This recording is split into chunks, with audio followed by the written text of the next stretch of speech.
In this video, I will talk about the worst mistakes you can make when exercising. You can be exercising with the best intentions, but completely be wasting your time if you aren't doing the right thing. This means that results that should take you 3 months to achieve might take you up to a year, and that's not good. Such seemingly no big deal things can actually undermine your progress and stop you from reaching your fitness goals. To perfect your training, you don't need to have years of experience. In this case, knowing the right information is highly important. Everyone can make mistakes when exercising, beginner and experienced exercises alike. That's normal as long as you learn from them. And so, I'm going to explain to you the pitfalls you must avoid so you can build muscle without sacrificing your health. Is not warming up before your workout a problem? What about going too heavy? Can this negatively affect you? Continue watching until the end and I'll tell you a couple of tricks up my sleeve on how I get the most out of my workout while also minding all those mistakes. Number 1. Not having a plan. Are you the type to just wing things out? This might work with many things in your life, but it certainly won't with exercise. Far too often, beginners head to the gym without a plan and just work on hitting every muscle in the upper body with whatever exercise they can think of. Sure, it's technically still a workout, but if you want to train to see significant progress, having a plan is crucial.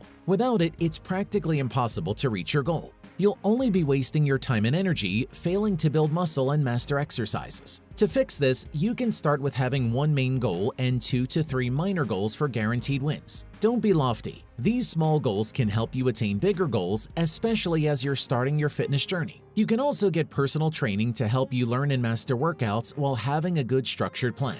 Training without a plan in the first place is like a no-brainer recipe for disaster. And so is number 2, skipping warm-up. Warm-ups are just as essential in weightlifting and any form of training, just as it is in sports like basketball, football, etc. I know somebody who injured his shoulder because he lifted too soon without prepping his body. Because of that, it limits him from doing certain exercises even up until now. This is why it's incredibly vital to warm up, as it optimizes both your mind and body. It promotes blood flow, boosts body and muscle temperature, and improves muscle elasticity, which helps lower the chance of injuring your cold muscles. A simple stretching won't suffice if you're working out to get bulky. Instead, go for a dynamic warm-up like doing light leg extensions and squats. Dynamic body weight moves mimic your workout without compromising your muscles and tendons' elastic properties. If you're about to go for a run, consider doing 5 to 10 minutes of lunges, leg swings, and knee raises before you hit the road or treadmill. Number 3. Focusing on one muscle group only. When I was just starting, I used to have this tunnel vision once I established a goal. I just work on achieving that one thing and ignore any other aspects of my training. Later on, I realized that it was a mistake to do so. The right method was to train several muscles altogether, not just one.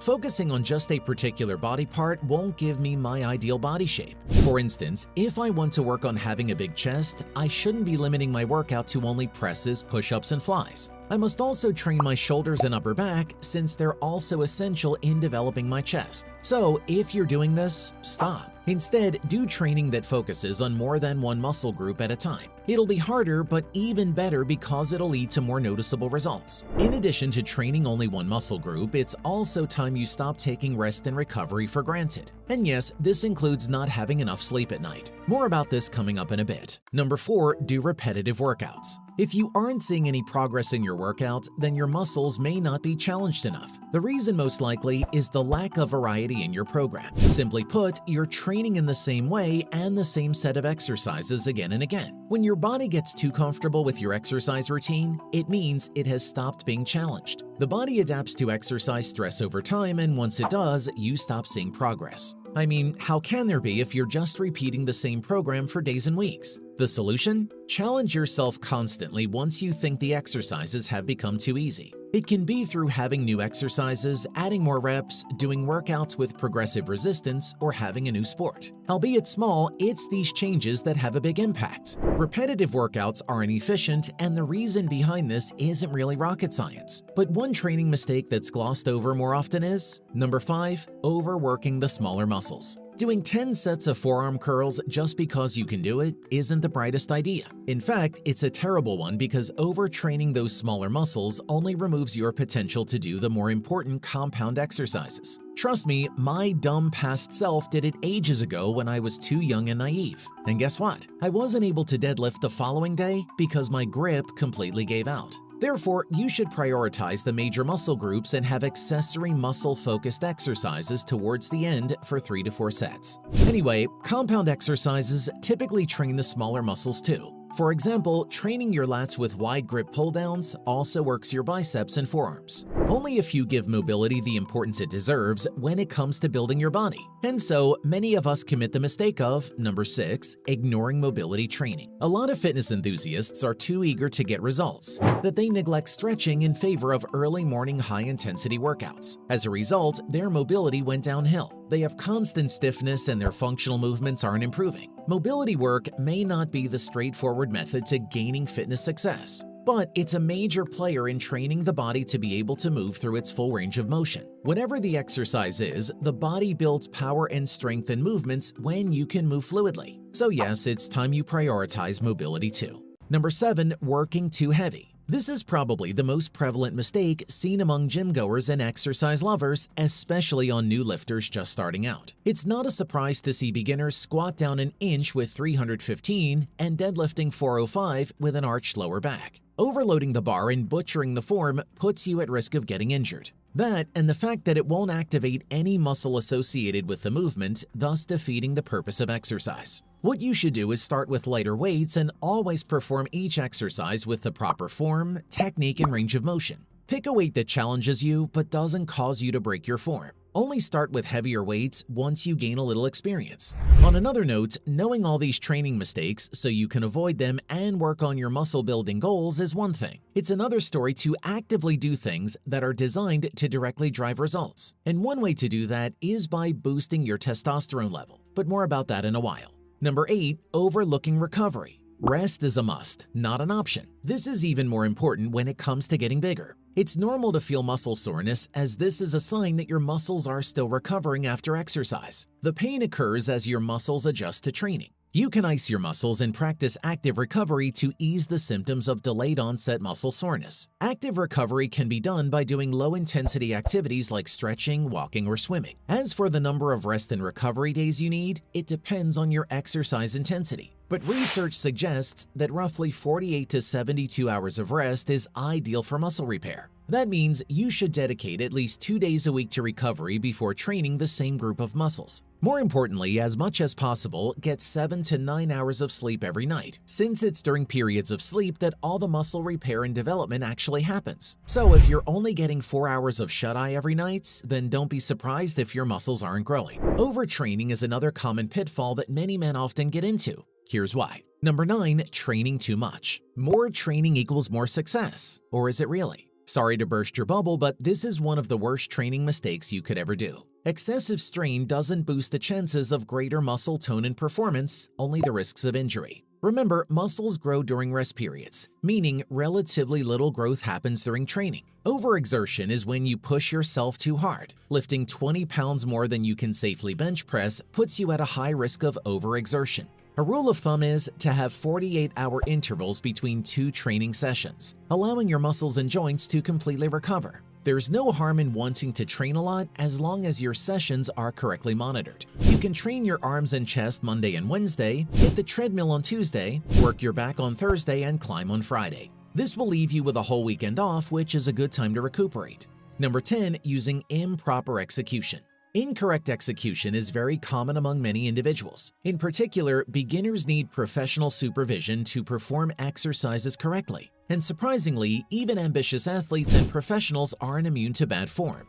It's not only one of the worst training mistakes, but is an absolute no-go, mostly because it significantly declines your performance and in turn your results. Muscles only grow when they're activated properly. For instance, a bicep curl is designed to work the biceps, not heave the weight from hip to shoulder. Employing the wrong technique means that the target muscles won't be able to grow. At the same time, you're not just building up coordinative and stabilizing muscles, which puts the health of your joints at risk. If you're a newbie, have a professional supervise you and let them explain and demonstrate the exercises to you. This is especially important when you transition from fixed positions on equipment to free weights. Later on, you'll know exactly which body parts you need to hold firm and steady for which exercises and learn to consciously control this. Technically speaking, the next item doesn't happen during training, yet it's huge enough to immensely affect whatever goals you have. Number 11. Neglecting your nutrition. You can have a spot-on exercise regimen but still not see results. Why? It's because your diet isn't as spot-on as your workout routine. You can still make training mistakes before and after the actual exercise. After all, the body needs the right mix of training, nutrition, and recovery to succeed in your goals. Add more vegetables, fruits, protein foods, and whole grains to your diet. Cut back on unhealthy fat and sugar. Have a healthy meal plan for what you can eat after a workout, otherwise it can lead to making bad food choices. Eating whole food rich in protein is shown to be the best for muscle repair and recovery after a workout. Another workout mistake you should avoid making is performing the reps too fast. Find out more about this in a bit. Number 12. Training until muscle soreness. This mistake can be seen in athletes using a workout plan and those not using one. Muscle building works like this. You exercise and break the muscles down in the training room, then these muscles recover in a larger and stronger condition outside the gym. Like with anything, there's a limit as to how much muscle strain is beneficial to the body. Once you go beyond that line, it means you're working your muscle to complete exhaustion, which can be counterproductive, as this can lead to more recovery time than usual. So, working your muscles until they become so fatigued is likely to just derail you, especially without a professional trainer guiding you closely. Of course, this is no excuse to undertrain. By all means, train as much as you want, but make sure to be smart about it. Don't put your 150% every single day. You can do as many reps as you can, but limit to only one set of this strategy so you don't burn out on every single set you do that day. Number 13. Having a lopsided training program. As with nutrition, a balanced workout ensures your body is healthy and fit. A good fitness program includes 3 major components: cardiovascular training, strength training, and flexibility work. Haphazardly doing 1 or 2 of them, or worse, skipping altogether, won't give you the full rewards of your workout sessions. If you're following a weight loss program, this should already have cardio. Aside from that, make sure you include 2 to 3 days of strength training. If you're pressed for time, do a circuit workout along with short intervals of strength exercises between 5 to 10 minute bursts of cardio. Then finish it off with 10 to 15 minutes of stretching. If you think having a disproportionate training program is a dumb move, then wait till you hear an even more foolish thing to do when training. Number 14. Pushing through pain. When you push through it all, setting aside your illness or injury, you're eventually going to worsen the pain you're feeling. And it might just not stop at one injury. You can even have several of them if you keep on putting off rest when your body is clearly screaming for you to stop. The thing is, it can be tricky to distinguish discomfort caused by training from actual pain. However, anything that feels sharp means stop. You need to rest. This isn't the time for your no pain, no gain mindset. Rather, you should take a few days off and see if the pain eases up. If not, consult someone, say a gym trainer experienced enough to determine any problems with your form or body weaknesses that might be causing the pain. Only a fool would try to train with an ill or injured body. Number 15. Doing reps too quickly. If you move through your strength exercises quickly, especially with heavy weights, it can increase your risk for injury. Moreover, this may mean you aren't recruiting and engaging the target muscles for each exercise or using the full range of motion. Either way, this will decrease the gains you're hoping to have.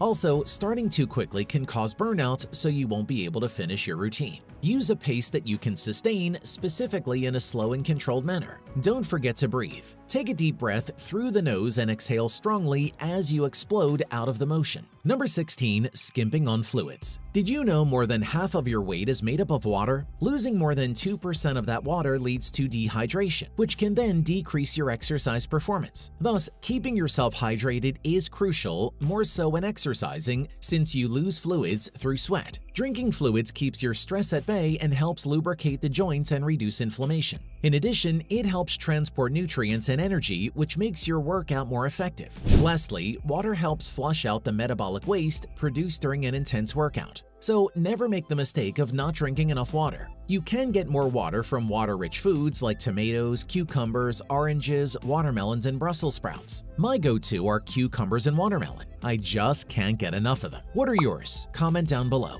And if your workout is especially grueling, opt for a drink that also has essential electrolytes such as sodium and potassium. Because you stuck around, here are my 3 secrets to getting the maximum benefit out of every one of my workouts. Number 1. I always fuel myself with carbs before a workout. Carbo loading isn't just exclusive to a marathon. Having carbs before you exercise makes a great difference in your performance. Carbs, after all, are the body's primary fuel, specifically during high-intensity workouts. The better fueled your body is, the more effort you can give and the better the quality of your performance. Number 2, I let myself indulge in a massage. After sweating out real good, I reward myself with a massage. A good massage helps reduce inflammation and increase the number of mitochondria in the muscle cells, which assist in power, exercise, and recovery. Number 3, I enjoy chocolate milk after training. Lastly, I like to have a glass of low-fat chocolate milk after my workouts more than drinking commercial recovery beverages. It has a 4-to-1 ratio of carbs to protein, carbs for replacing your energy, and proteins for promoting muscle repair. Learning all those training mistakes is extremely helpful in maintaining a healthy exercise regime,